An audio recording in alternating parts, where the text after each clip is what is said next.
capítulo 3, nós vamos até o versículo 10. Diz assim: havia entre os fariseus um homem chamado Nicodemos, membro do Supremo Tribunal dos Judeus. Não é STJ de Brasília, é Supremo Tribunal dos Judeus. Ele de noite procurou a Jesus e lhe disse: Rabi, sabemos que és mestre vindo da parte de Deus, porque ninguém pode fazer esses sinais que estás realizando se Deus não estiver com ele. Jesus respondeu-lhe declarando: em verdade te asseguro que, se alguém não nascer de novo, não pode ver o reino de Deus. Nicodemos questionou-o: como pode um homem nascer, sendo velho? Pode, todavia, entrar pela segunda vez no ventre de sua mãe e nascer novamente? Arrazoou Jesus: em verdade te asseguro que quem não nascer da água e do Espírito não pode entrar no reino de Deus. O que é nascido da carne é carne, mas o que é nascido do Espírito é Espírito. Não te surpreendas pelo fato de eu te haver dito: deveis nascer de novo. O vento sopra onde quer, você escuta o seu som, mas não sabe de onde vem, nem para onde vai. Assim ocorre com todos os nascidos do Espírito. Replicou-lhe Nicodemos: como pode acontecer isso?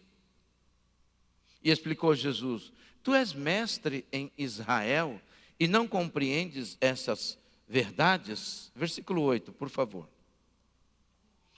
O vento sopra onde quer, você escuta o seu som, mas não sabe de onde vem, nem para onde vai. Assim ocorre com todos os nascidos do Espírito.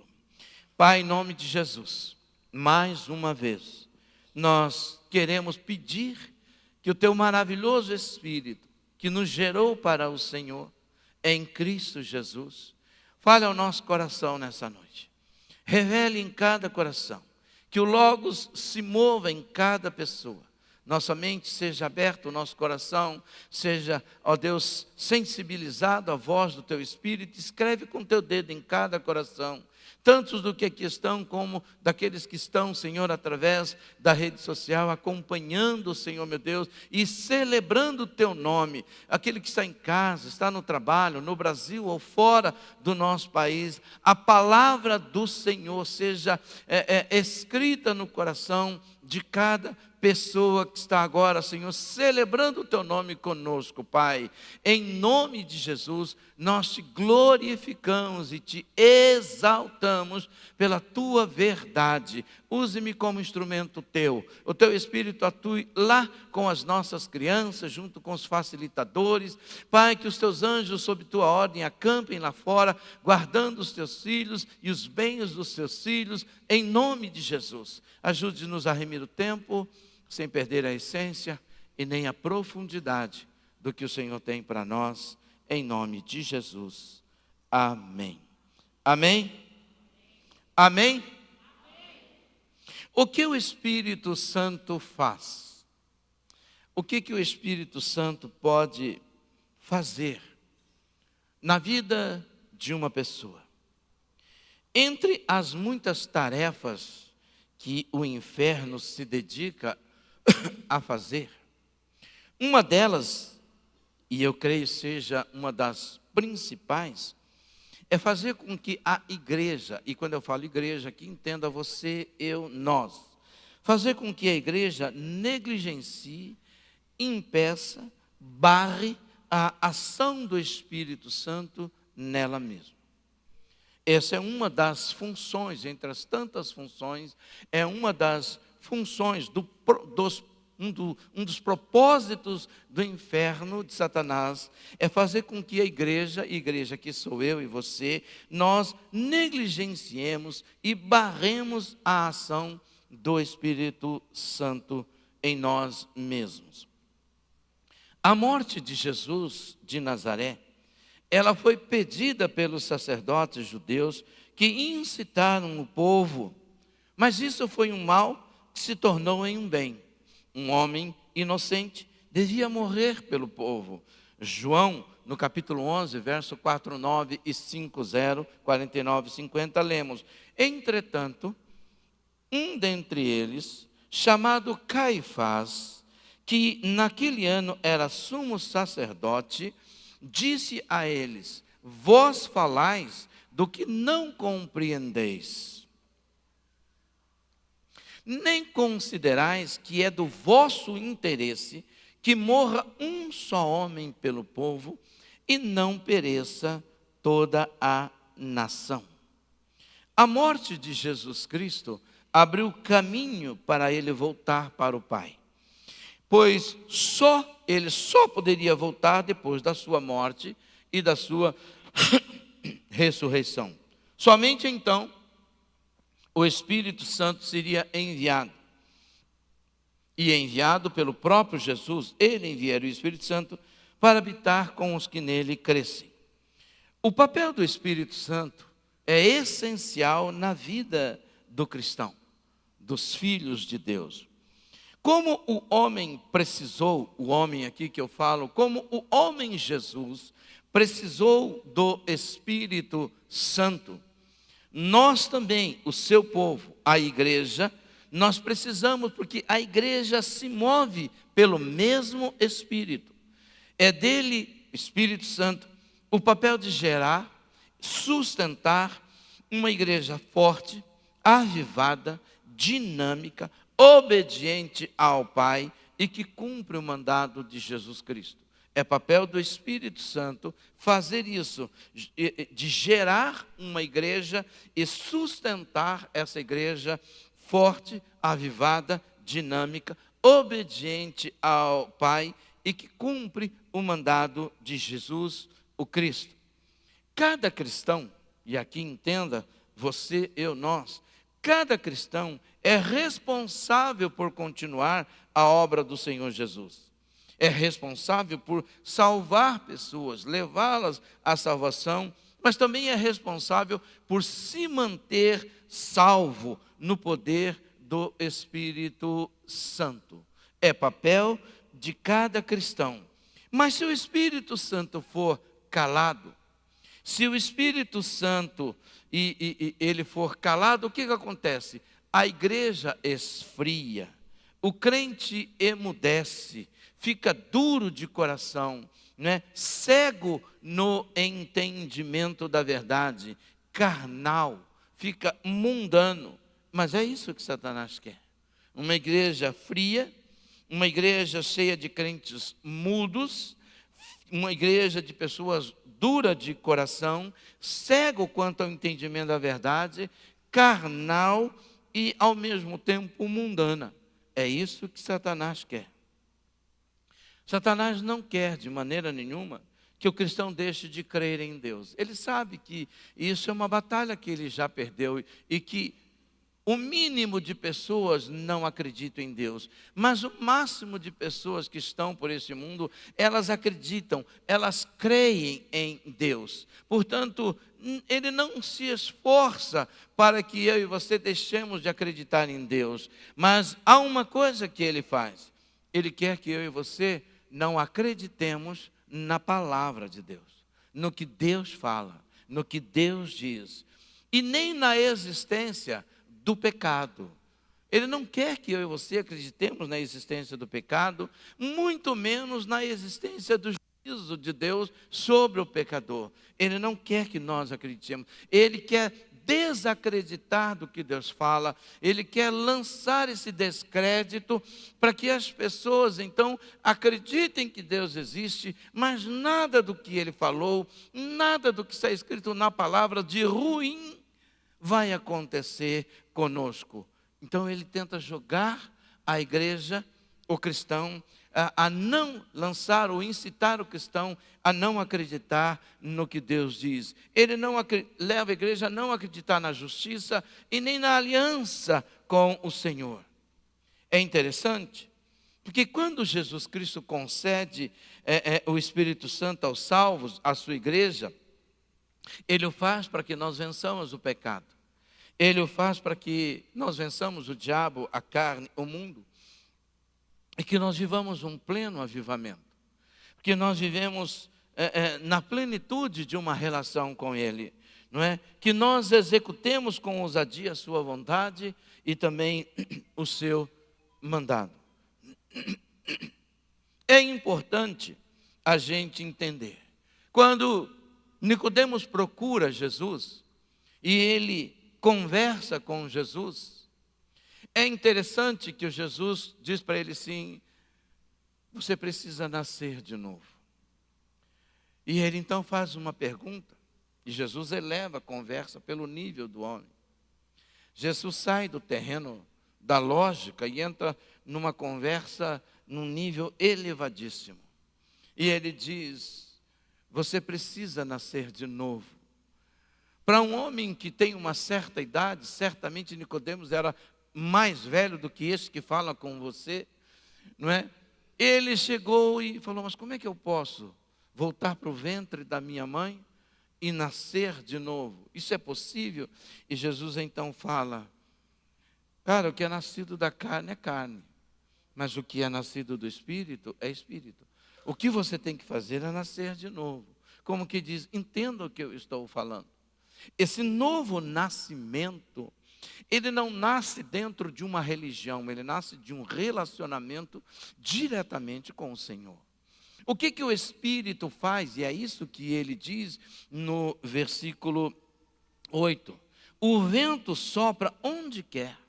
Você escuta o seu som, mas você não sabe de onde vem, nem para onde vai. Assim são todos os que são nascidos do Espírito. Ele está falando, esse é um nascimento que não existe uma explicação científica, uma explicação lógica, que não existe uma explicação racional, não é algo que você vai conseguir mensurar, explicar, entender na sua profundidade, porque o novo nascimento não é gerado de uma forma racional, de maneira que nós consigamos explicar A mais B, ponto A, ponto B, mas é um nascimento que é gerado no Espírito e que é gerado pela fé. Nós somos salvos pela graça através da fé. E esse novo homem, essa nova mulher que nasce e se mantém num corpo físico, mas é o Espírito quem gera o novo homem e a nova mulher que se refaz todos os dias para o pleno conhecimento do Senhor. Para que isso aconteça, o que o Espírito de Deus faz conosco, não só no novo nascimento, mas todo sempre, enquanto estamos nessa terra, Ele gera arrependimento, confissão e abandono de pecado. Esse é o papel do Espírito Santo: gerar arrependimento, gerar confissão, não é? E abandono do pecado. É papel do Espírito Santo nos convencer de que nós estamos errando. João 16, de 7 a 11, diz o seguinte: todavia eu vos asseguro que é para o vosso bem que eu parta. Jesus falando da morte e de ir para o Pai. Se eu não for, o advogado, o Espírito Santo, não poderá vir para vós, mas se eu for, eu o enviarei. Quando então ele vier, convencerá o mundo do seu pecado, da justiça e do juízo. Do pecado, porque a humanidade não acredita em mim. Da justiça, porque vou para o Pai e vocês não me verão mais. E do juízo, porque o príncipe deste mundo já está condenado. 1 João 1,9, lemos o seguinte: se confessarmos os nossos pecados, Ele é fiel e justo para nos perdoar todos os pecados e nos purificar de qualquer injustiça. É papel do Espírito de Deus nos convencer disso. É papel do Espírito Santo ensinar aos filhos de Deus e também àquele que ainda não é filho do Senhor, convencê-lo do pecado, da justiça e do juízo, para que esse se renda a Jesus. Mas ele também continua me convencendo. No mesmo texto de João, nós lemos que se nós falarmos que não temos pecado, a verdade não está em nós e nós fazemos de Deus um mentiroso. Então, eu quero fazer uma pergunta para você. Há quanto tempo você não faz uma oração de confissão de pecado? Há quanto tempo você não se arrepende do seu erro, das suas atitudes, do seu comportamento, que você sabe é contra o que Deus tem para a sua vida?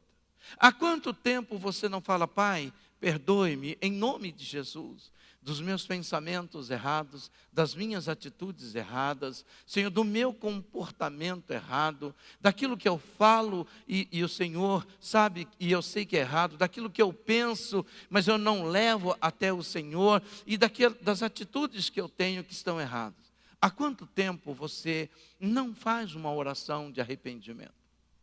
Ah, pastor, mas eu não acho que eu peco. Então, não é que você não acha que você peca. É porque o nível do Espírito Santo está tão baixo na sua vida, que você já nem sequer ouve a voz dele te convencendo do seu erro.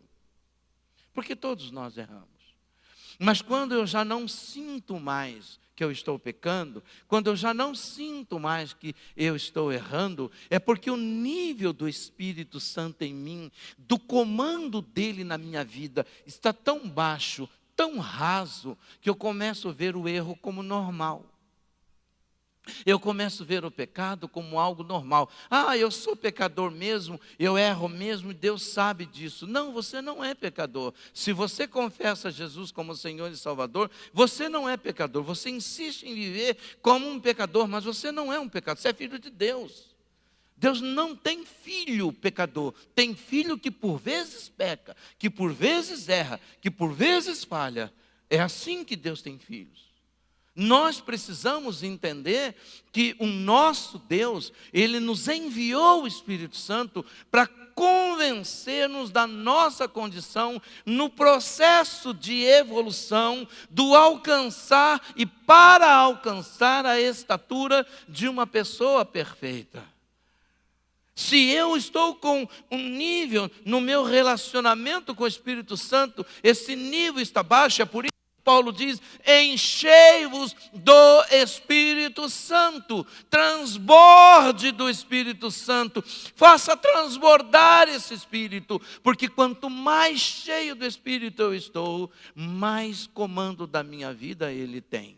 Mais condições de me convencer de que a minha vida precisa ser mudada e transformada, Ele terá. Por isso que Paulo diz: não apague o Espírito Santo, não esfrie o Espírito Santo, não extingue o Espírito Santo de você, porque senão você não vai sobreviver. Você vai se tornando um crente frio, carnal. Paulo disse: eu não posso falar com vocês como a espirituais, porque vocês ainda são carnais. Existe crente carnal, que continua acreditando em Deus, mas não deixa Deus mover. Por quê? Porque ele não vê nele necessidade de arrependimento. Ele não vê nele necessidade de confissão e nem de abandonar o pecado, porque ele acha que Deus vai suportar tudo o que ele fizer. Mas Deus não suportou de muitas pessoas. Jesus Cristo rogou ao Pai, sim. Ele enviou o Espírito Santo, sim. E o Espírito de Deus é tão necessário na nossa vida quanto o próprio Jesus. É Ele quem me ensina a adorar, a celebrar, a reconhecer Deus como Senhor da minha vida. A minha relação com o Espírito Santo, a sua relação, a nossa relação, tem que ser de intimidade, um relacionamento de um espírito pessoal que se relaciona conosco dentro da nossa pessoalidade. Nós precisamos disso. É Ele quem nos convence. Certa feita, há muitos anos atrás, eu e a minha esposa, a gente às vezes, um fazia coisa errada, o outro fazia, a gente acabava discutindo. E eu achei muito interessante que um dia nós dois conversamos, nós falamos assim: você vai ser o meu farol e eu vou ser o seu farol. Você vai me dizer quando o farol está vermelho para mim, eu vou dizer quando o farol está vermelho para você, e a gente não vai mais discutir nem brigar. Mas você vai me alertar: está passando aqui, tá. Porque Deus é tão bom que Ele nunca deixa um perder a razão, sempre os dois perderem a razão. Ele sempre mantém. Mas aí entra o espírito de orgulho, às vezes, na nossa vida, de querer ganhar todas as batalhas. E aí se levanta e os casais se degladiam, se destroem. Por quê? Nós precisamos ter... agora nós não estamos em condições mais de conversar. Para. Depois a gente conversa. O Espírito Santo faz isso conosco. Ele falou para Paulo. Paulo estava com vontade de pregar em um lugar. O Espírito Santo falou, não, Paulo, não vai para lá não. Eu quero que você vá para o outro lado. É essa a relação que Ele quer conosco. Mas enquanto houver pecado em nós, ou a prática do pecado, nós matamos, nós apagamos, porque o Espírito Santo não vai se revelar em plenitude num corpo onde habita o pecado. Porque esse corpo não vai dar ouvido a Ele, essa alma não vai dar ouvido a Ele. Mas o Espírito Santo também faz outra coisa. Ele gera força para que nós permaneçamos na palavra de Deus e também vençamos o maligno e que nós também tenhamos fé para vencer o mundo. É isso que o Espírito Santo faz. João, escrevendo na sua primeira carta, no capítulo 2, lá no verso 14, ele diz: crianças, eu vos escrevi, porque conheceis o vosso Pai, Pai aqui, Pai celestial, e vós pais, agora pais terrenos, físicos, biológicos, eu vos escrevi porque conheceis aquele que é desde o princípio. Jovens, todas as gerações incluídas, hein? Eu vos escrevi porquanto sois fortes, e a palavra de Deus permanece em vós, e vocês já venceram o maligno. Ninguém pode travar uma guerra com o diabo achando que vai vencer fora da palavra. Ninguém pode travar uma guerra com o inferno achando que sua força física e o seu argumento intelectual, seu conhecimento é suficiente para vencê-lo. O diabo não se dobra diante da nossa capacidade, do nosso argumento, da nossa intelectualidade, do nosso conhecimento. Ele se dobra diante do poderoso nome de Jesus Cristo. Por isso, esse é o nome que eu tenho que usar para resistir ao diabo, para permanecer firme em Deus e ter a fé que vai me levar a vencer o mundo, a vencer as coisas que estão no mundo. Essa gama de propostas que vem sobre mim, é o Espírito de Deus quem diz não. Quando Daniel foi levado para o cativeiro babilônico, e o rei mandou separar alguns para se apresentarem diante dele, o eunuco do rei veio, que cuidava dos prisioneiros, veio e disse: olha, vocês vão comer essa comida que é a comida da mesa do rei. Vocês vão comer dessa comida porque o rei quer dar essa comida de excelência para que vocês se apresentem. Mas Daniel disse: eu não vou comer dessa comida. Nem todo manjar, por mais bonito que seja, vem de Deus. Eu não vou comer essa comida. E o eunuco disse: pelo amor, como diz, eu estou aqui na minha tradução, né? Pelo amor do rei, não faça isso, porque se você se apresentar lá com uma pele ruim, com um corpo abatido, enfraquecido, ele vai me matar. E ele disse: aguenta aí 10 dias, deixa eu fazer o que eu tenho que fazer. Se você vê que eu estou ruim, aí você faz eu comer. E quando passou o tempo, ele se apresentou diante de eunuco e ele estava melhor do que os demais. Estava, vamos dizer, mais forte, mais robusto, mais bonito, não é, com uma aparência melhor. Por quê? Porque o Espírito disse: não coma dessa carne, não coma desse manjar, não agora. Tem uma comida melhor para você. Às vezes, a nossa carência, a nossa pseudo-necessidade, porque é uma pseudo-necessidade, faz com que a gente não vença o mundo, porque a nossa fé está enfraquecida. Mas lembre-se, a fé é um dom do Espírito. A fé, ela é desenvolvida com a palavra, não é? A fé vem pelo ouvir, e ouvir o quê? A palavra de Deus. Mas em 1 Coríntios 12, ele diz que o dom da fé é um dom do Espírito. Espírito Santo. Se eu estou vazio do Espírito, eu também estou vazio do dom, ou dos dons que Ele me dá. Eu acabo me tornando uma pessoa medrosa, covarde, muda, calada, uma pessoa que vive em eterna fuga de Deus. E abraçando as coisas do mundo e começo a ver como normal o que não é normal. Esse é o grande perigo que a igreja corre, esse é o grande perigo que o cristão corre, é ver como normal o que a Bíblia diz que não é normal. É achar que nós podemos simplesmente deixar algo ou fazer e entender, não, mas é assim mesmo, as coisas mudaram e agora o mundo mudou, mas Deus não mudou. O conceito de santidade não mudou, o conceito de relacionamento com Deus não mudou, essas coisas não mudaram. E você não é do mundo, você é do reino de Deus.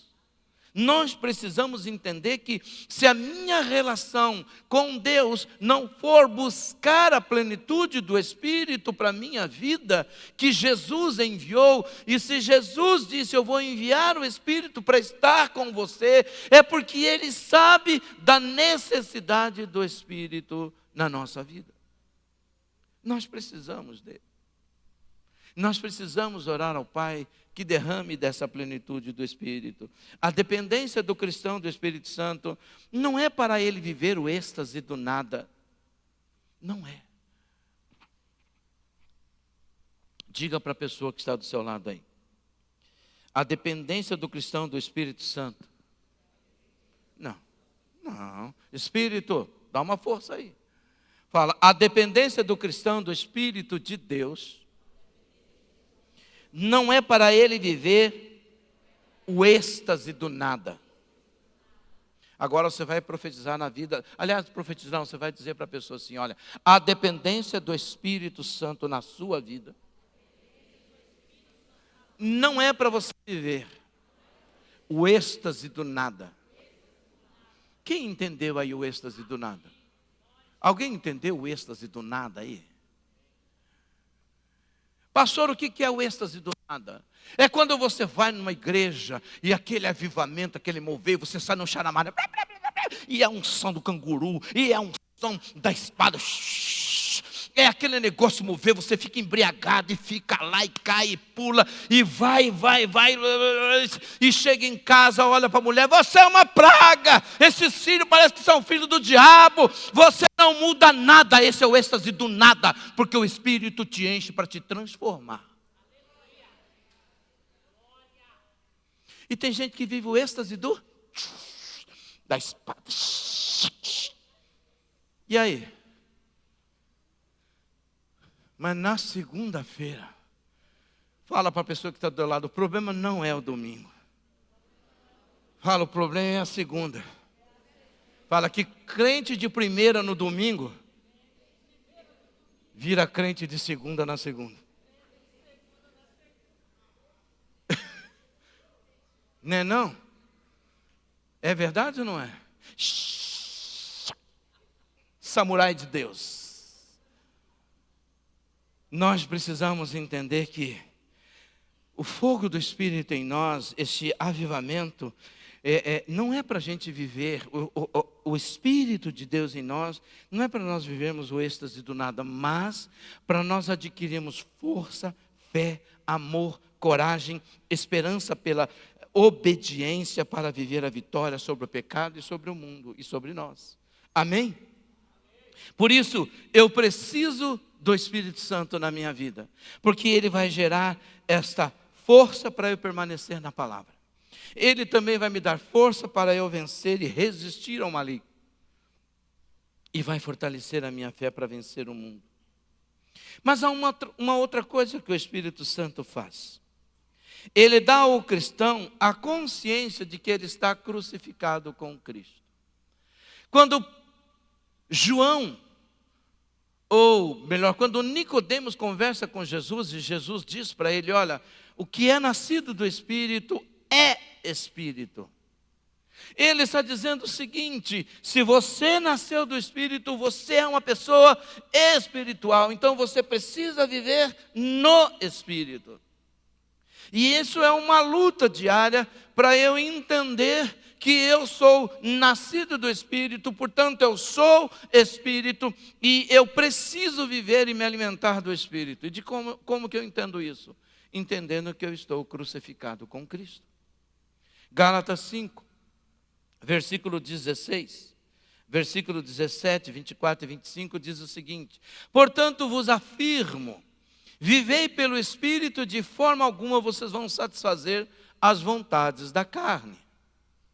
Porquanto a carne luta contra o Espírito, e o Espírito também luta contra a carne. Eles se opõem um ao outro, de modo que vocês não conseguem fazer o que querem.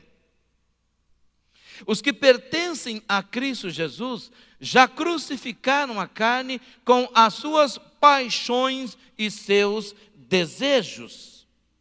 Se vivemos pelo Espírito, andemos de igual modo sob a direção do Espírito. Não dá para viver no Espírito sem andar na direção do Espírito. Mas é interessante que ele diz que os que são de Cristo crucificaram a carne com as suas paixões. Eu falei hoje de manhã que existe uma diferença entre o cristão ocidental e um cristão oriental. O cristão oriental, quando ele se converte ao Senhor, esse conceito de morte para ele e de crucificar a carne é tão forte que eles se entregam de uma maneira poderosa ao Senhor Jesus Cristo e vivem na dependência do Espírito. Você pode ver isso, por exemplo, quando você olha o testemunho de Paulo, o testemunho de Pedro, o testemunho de João, o testemunho de tantos homens no passado e ainda hoje que morrem por amor a Cristo. A consciência dessa morte é aquilo que Paulo diz: não vivo mais eu, mas Cristo vive em mim. Eu não vivo mais a minha vontade, mas a vontade dele. Eu já não vivo mais o meu querer, mas o querer dele. É isso que eu agora estou vivendo. É uma consciência de que eu já não sou mais propriedade de mim mesmo e que eu já não me pertenço, mas eu pertenço a outro que é maior do que eu, mais poderoso do que eu e que me comprou para ele. Na época de Jesus e muito antes dele, existia o comércio de escravo. Por exemplo, José foi vendido, não é? E Paulo tinha essa consciência. Existiam mercados que se compravam escravos para servir em casa, para revender, para trabalhar. Escravos eram comprados desde muito antigamente. E é por isso que João diz que o Senhor nos comprou para Deus, pelo sangue dele, que nós somos comprados para Deus através do sangue de Jesus, e nós somos selados como propriedade de Deus, assim como os animais são selados nas fazendas, para marcar que aquele animal tem um dono. Nós somos selados, e o selo que está em nós é o Espírito Santo. Aí o diabo olha e fala: não posso tocar porque esse tem dono. Mas eu preciso aprender a viver em obediência àquele que é o meu dono. Eu preciso viver em conformidade às determinações que aquele que é o meu dono pede. Mas a Bíblia diz que eu sou livre. Sim, você é tão livre que você não precisa viver no pecado. Você é tão livre que você pode dizer não ao mundo e às paixões que há no mundo. Você é tão livre, tão seguro em Deus e tem essa consciência que você pode crucificar a sua natureza terrena todos os dias. É muito difícil crucificar a natureza terrena. Por isso nós precisamos do Espírito Santo. Por isso a gente necessita do Espírito Santo. Por isso nós temos que pedir ao Pai diariamente: Senhor, me mantenha cheio do Teu Espírito, me mantenha cheio do Espírito do Senhor, para que eu possa compreender a Tua vontade, fugir das paixões que há no mundo, crucificar e manter crucificado a minha carne, Senhor. Eu preciso disso. Amados, o Espírito Santo para nós é tão importante quanto o ar que nós respiramos. E o Senhor diz, aquele que é nascido do Espírito, ele é como o vento. Ele não sabe de onde o vento vem, ele não sabe para onde o vento vai. Assim é aquele que é nascido do Espírito Santo. Ele precisa entender que é Deus quem sopra a vida, o caminho e o destino terreno dele. Mas nós temos que andar nessa obediência. Nós temos que entender que a igreja fala muito de avivamento. Estamos para viver o grande avivamento. Mas a gente precisa de um avivamento de paixão por Deus. De paixão pelo Senhor. Sabe, de paixão por Jesus Cristo.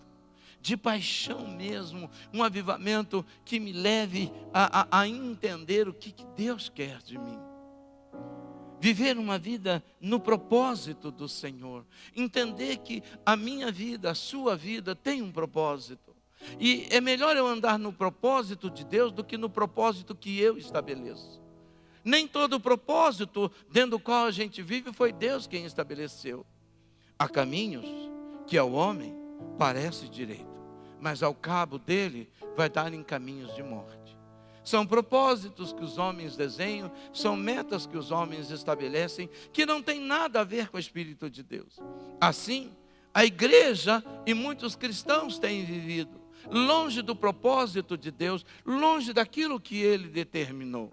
Nós precisamos entender que o Espírito de Deus nos criou, e Paulo escrevendo aos Gálatas diz, foi para a liberdade que nós somos gerados. Foi para a liberdade que nós fomos criados. Mas nenhuma liberdade sem limite é liberdade. Toda liberdade que não tem limite é prisão. Não é liberdade. A gente precisa entender. Se você cria um filho sem limites, porque você quer criá-lo livre, você está colocando ele numa prisão. Porque todo mundo precisa de limites. Todo mundo precisa de limites. A vida não se desenha como eu quero. Para o Filho de Deus, não. Mas como Deus quer. Nós precisamos ter essa consciência de que nós estamos crucificados com Ele. E que já não vivemos mas é o Espírito quem vive em nós. Portanto, precisa entender que há um propósito no habitar do Espírito de Deus no cristão. E é preservá-lo livre de si mesmo e dos desejos pecaminosos, a fim de que ele não transforme em atitudes os desejos e os pensamentos, e isso o leve à morte e à separação eterna de Deus. Para isso, nós precisamos vencer a nós mesmos.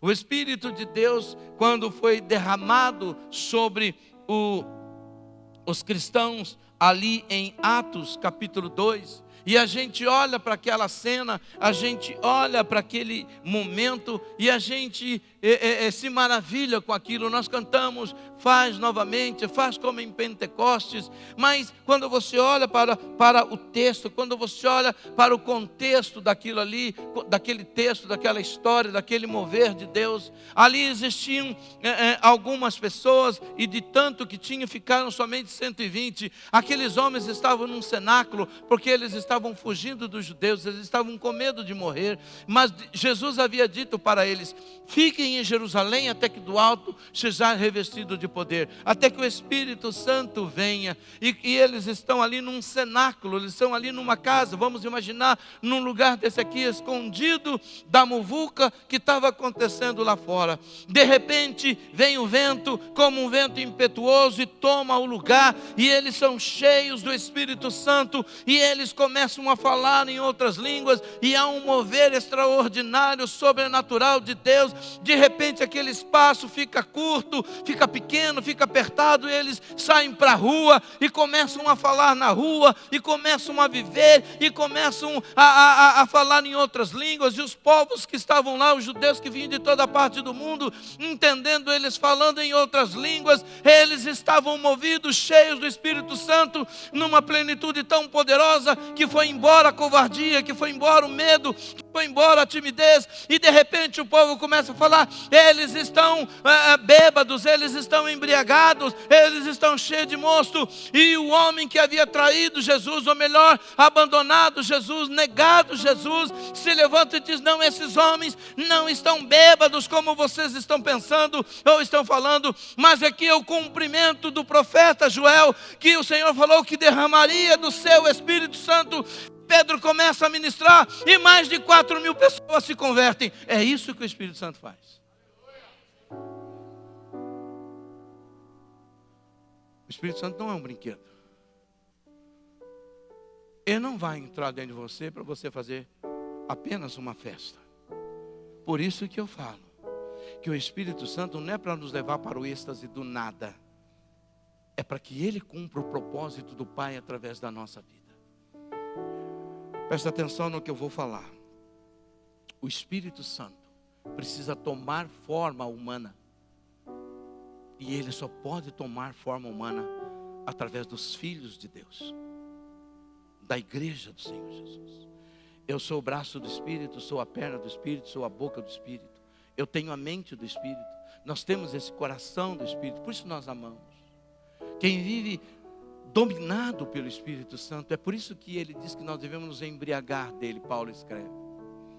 É por isso que o Espírito Santo diz: enquanto você permanecer crucificado, eu posso agir na sua vida e através da sua vida. Mas a hora que você descer da cruz, eu não tenho mais como. Sabe, amados, quando nós já não nos atentamos mais para esses detalhes que a palavra de Deus nos mostra, é porque o nível do Espírito Santo em nós está baixo. Quando a gente já começa a pensar que as coisas não são bem assim, que existe um radicalismo religioso, que não é dessa forma, é porque o nível do Espírito Santo está baixo.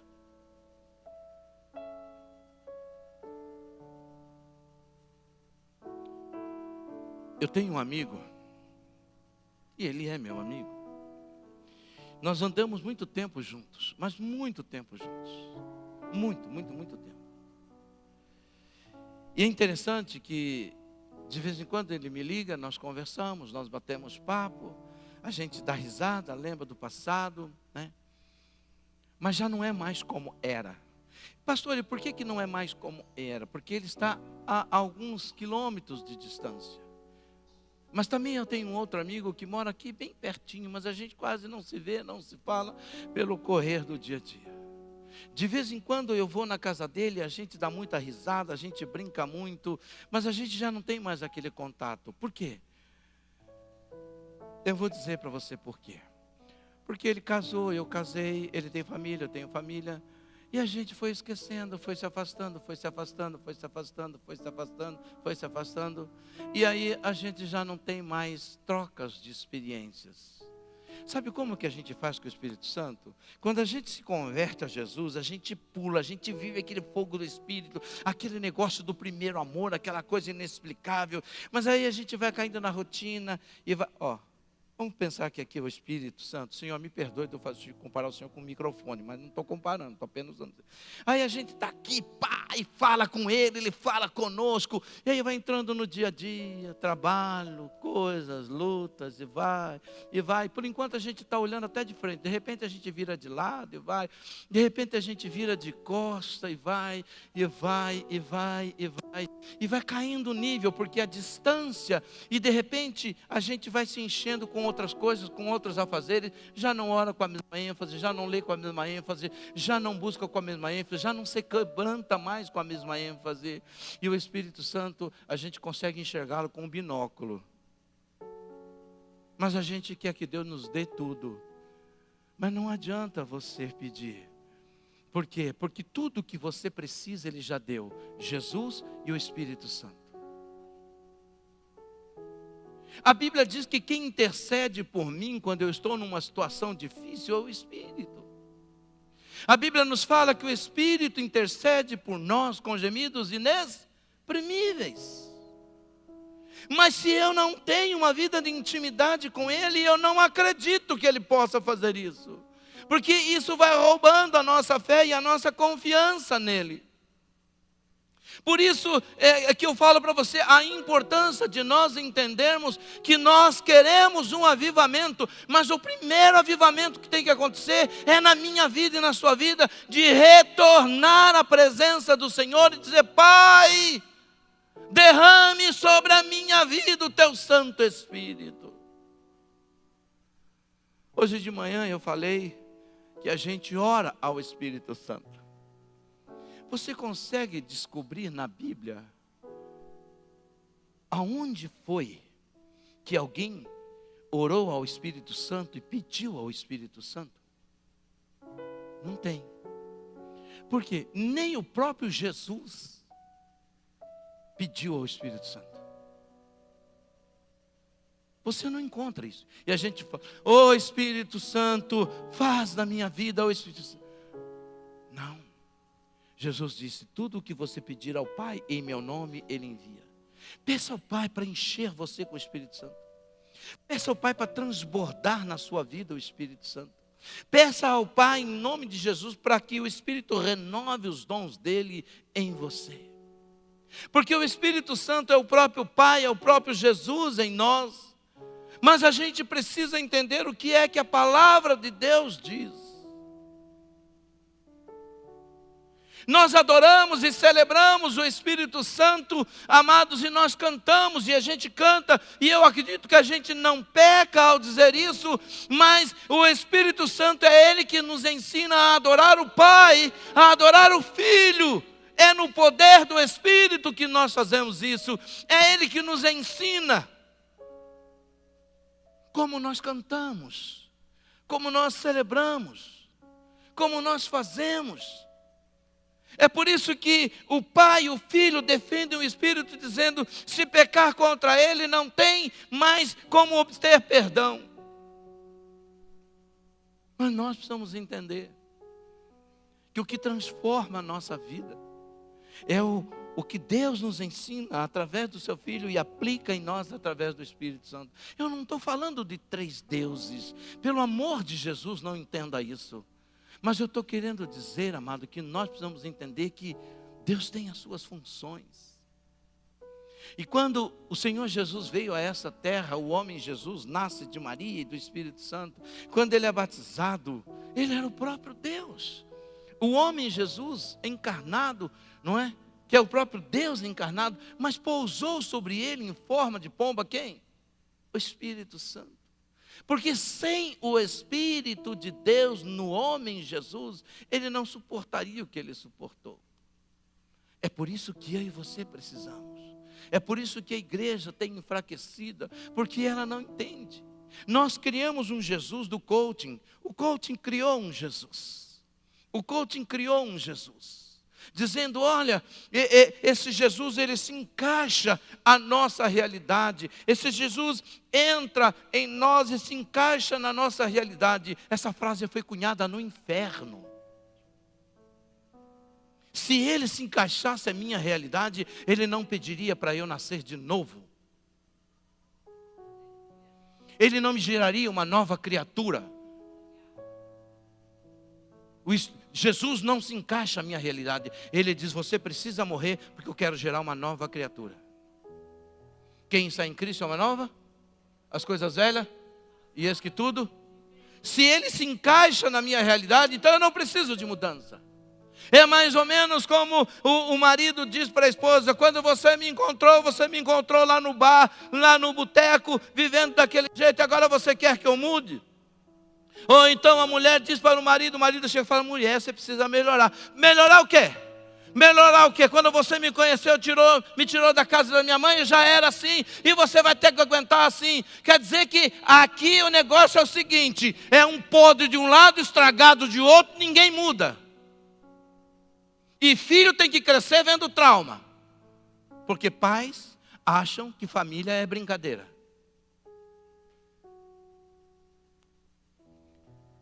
Mas no domingo à noite, alabachuri, alabataia, eita camanamalaba, Espírito Santo não é o Espírito que do êxtase do nada, é aquele que gera transformação. O que pecava, não peques mais.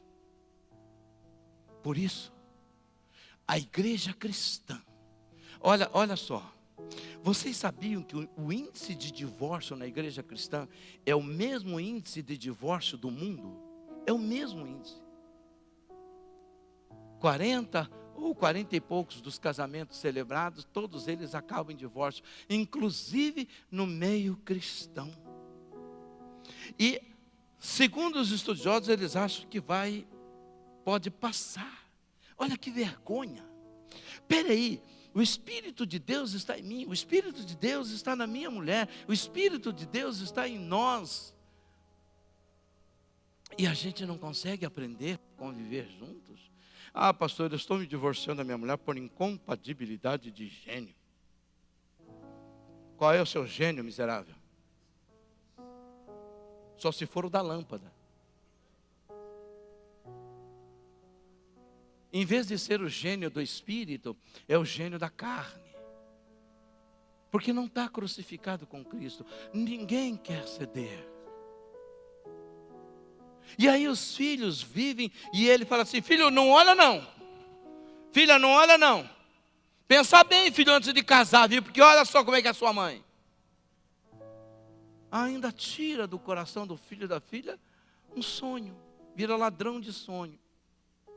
Por quê? Porque não estamos ou não está crucificado com Cristo. Porque não entende que nós nos casamos para viver juntos. Mas eu duvido que duas pessoas cristãs, quando elas estão a ponto de se divorciar, um pega na mão do outro e fala assim: Senhor, nós não estamos mais nos entendendo, Senhor. E agora eu estou aqui de mão dada com a minha esposa. Nós fizemos uma aliança. O Senhor sabe, há 20 anos atrás, há 15 anos atrás, há 10 anos atrás, há 5 anos atrás, não importa. O Senhor sabe que nós fizemos uma aliança. E naquela aliança, Senhor, nós falamos que nós estaremos juntos até que a morte nos separe. Eu não sei quem o Senhor vai levar, mas um de nós não pode ficar vivo.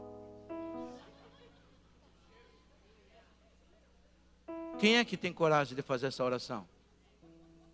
Ou então o Senhor pode levar ela. Mas essa devia ser a oração, porque quem não quer mudar? Pastor, pelo amor de Deus, o senhor está muito carnal hoje. Pega leve, pastor. Quem está entendendo o que o Espírito está falando? Amém? Mas existe uma outra coisa que a gente precisa entender, que ele não somente nos leva a entender que nós estamos crucificados com Cristo, e aí ele tem essa liberdade para agir, mas ele nos ajuda a não amar o mundo e a declarar quem Jesus é. 1 João capítulo 2, 15 e 16, lemos o seguinte. Hoje a gente vai estourar o tempo, hein? Mas é até 10 horas, né, Felipe? Não ameis o mundo nem o que nele existe. Se alguém ama o mundo, o amor do Pai não está? 16. Pois tudo o que há no mundo, as paixões da carne, a cobiça dos olhos e a ostentação dos bens, não provém do Pai, mas provém do... 1 Coríntios 12, 3.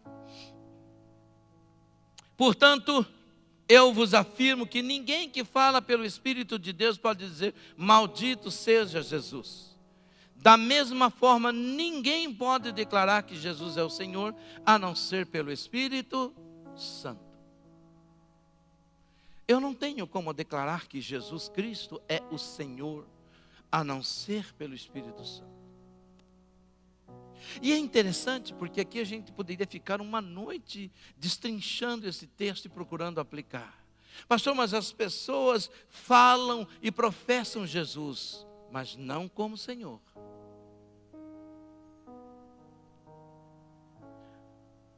Anota essa frase no seu coração. Jesus nunca foi e nunca será salvador de uma pessoa da qual ele não é Senhor. Jesus nunca foi e nunca será o salvador de uma pessoa da qual ele não é Senhor.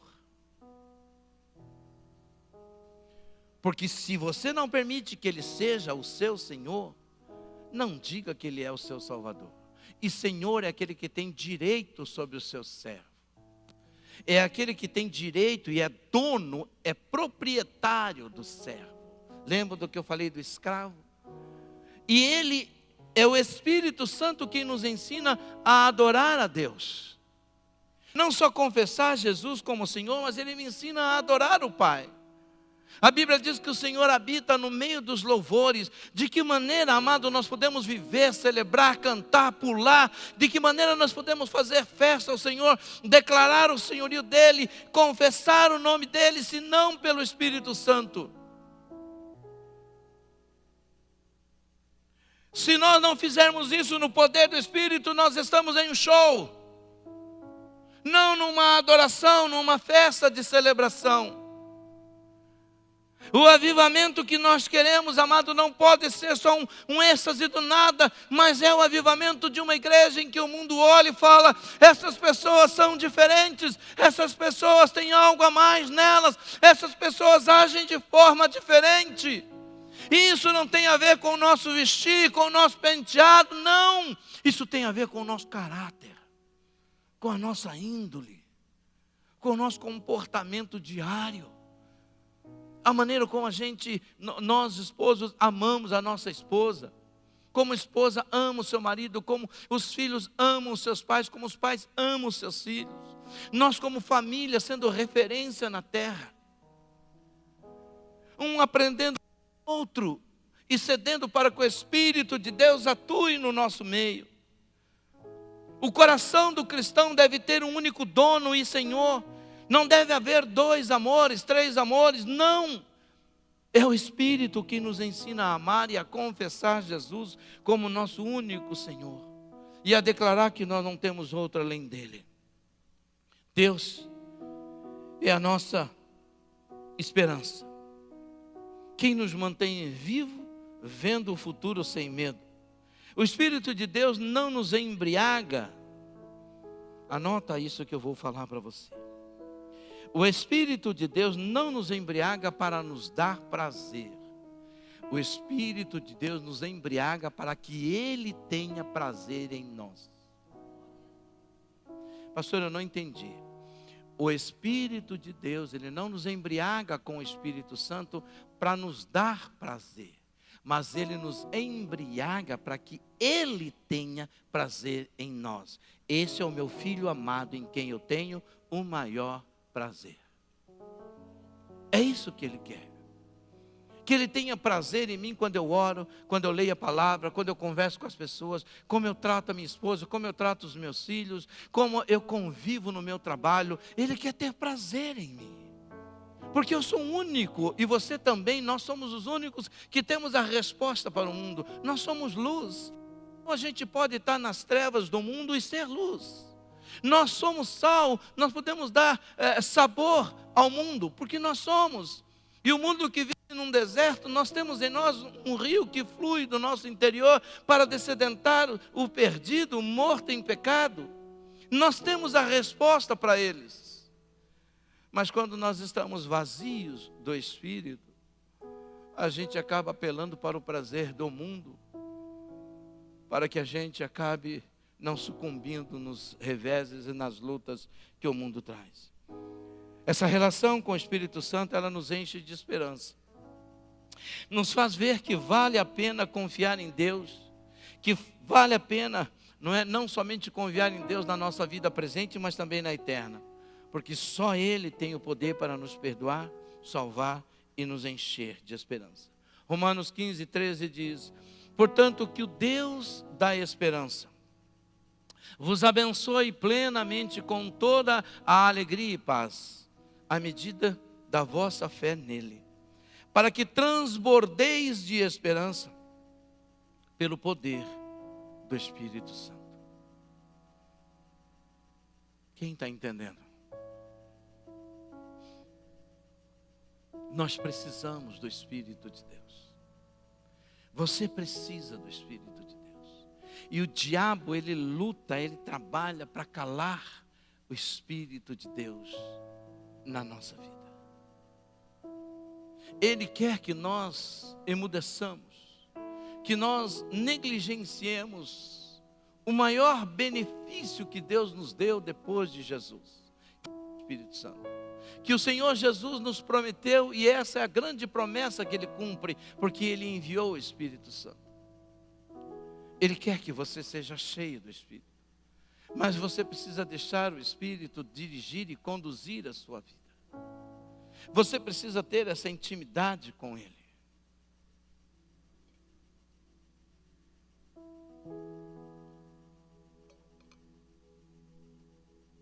Feche os seus olhos por um instante.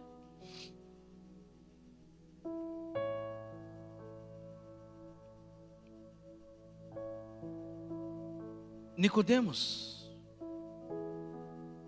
talvez não tenha entendido, ou eu acredito que ele entendeu. Você entende por que nascer de novo? E o que o Espírito Santo faz com aquele que quer nascer de novo? Eu quero que você nessa noite, se você ainda não fez, confesse a Jesus como Senhor e Salvador da sua vida. Mas eu também quero que você confesse, que você receba o Espírito Santo. E você, cristão, seja cheio do Espírito de Deus. Que esse avivamento que você tem buscado e vem buscando de Deus, ele de fato aconteça na sua vida. Porque Deus tem o melhor para você, Deus tem o melhor para mim. Mas a gente precisa viver essa plenitude do Espírito na nossa vida. Eu não sei como você está. Eu não conheço o profundo do seu coração. Eu não sei como está a sua família. Eu não sei como você vem vivendo e nem sei o que você veio, como você veio aqui essa noite. Mas eu sei que se você chegou aqui vazio, você pode sair daqui cheio. Porque o Espírito de Deus está nesse lugar, amém? Eu posso declarar para você com toda a força do meu ser, o Espírito de Deus está nesse lugar. E Ele está falando ao seu coração neste momento, te convencendo do que você precisa mudar, te mostrando o que você precisa fazer, mostrando quais atitudes você precisa mudar e aonde você precisa melhorar, o quanto você precisa buscá-lo e ser cheio dele. Por isso eu quero fazer um convite para você que ainda não entregou sua vida a Jesus, porque o Espírito Santo não vai habitar naquele que não se rendeu a Jesus. Então faça isso nessa noite, entregue sua vida a Jesus Cristo. Mas há uma outra coisa que eu quero falar com você, cristão, que talvez esteja vazio do Espírito de Deus, está se tornando até um incrédulo, um questionador daquilo que Deus faz. Já não é mais, você já não crê mais com tanta ênfase como você cria. Mas essa noite o Espírito está dizendo para você, porque você crê em Jesus Cristo, porque você crê em Deus, porque você acredita na palavra, você só está vazio do Espírito. Você quer isso para você? Você sente que você precisa de uma mudança? Que você precisa de fato experimentar o novo de Deus? Eu quero que você se levante, toda a igreja fique de pé.